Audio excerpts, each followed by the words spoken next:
What's something you experienced as a kid that only made sense once you were older and then horrified you?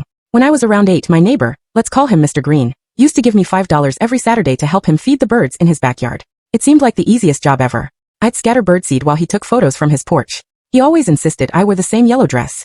Birds are drawn to bright colors, he said. I believed him without question. My parents thought it was sweet, an elderly widower finding joy in a simple hobby. It's good for him to have something to look forward to, my mom would say as she helped me into that itchy yellow dress.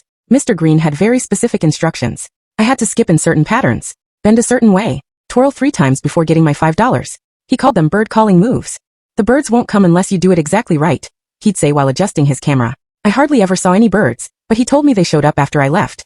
Once, I asked why I never got to see the photos. He just smiled and said they were for a special birdwatching club. I pictured adults in safari hats admiring photos of me surrounded by cardinals and blue jays. When I turned 10, he raised my pay to $10 and asked if I could bring a friend because birds love groups of children. So I brought my friend Lily.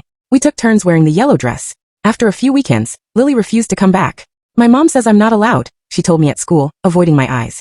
I figured she had chores or something. Honestly, I was a little happy to have the bird job back to myself. On my 11th birthday, Mr. Green gave me a silver bracelet with tiny bird charms. Don't tell your parents, he whispered. They might get jealous of our special friendship. I thought it was the prettiest thing I'd ever owned and hid it in my sock drawer. Then one day, while I was mid-twirl, Mr. Green's adult son showed up unexpectedly. He stared at me, then at his dad, then at the camera. His face changed in a way I didn't understand. Dad, what the hell is this? He yelled. Mr. Green rushed me home without my $10. We'll feed the birds another day, he said. I thought maybe I'd messed up the twirls.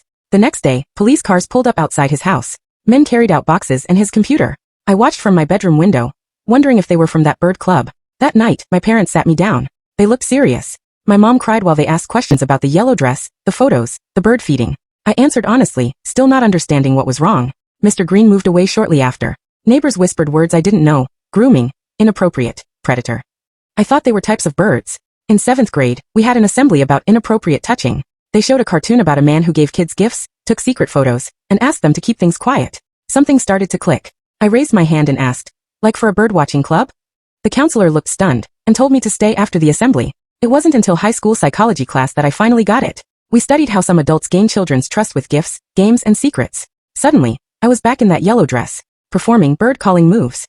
No birds. Never any birds. That night, I found the silver bracelet in my old jewelry box and looked closely at the charms for the first time. My heart sank. I drove straight to my parents' house and finally asked what I'd never dared to before.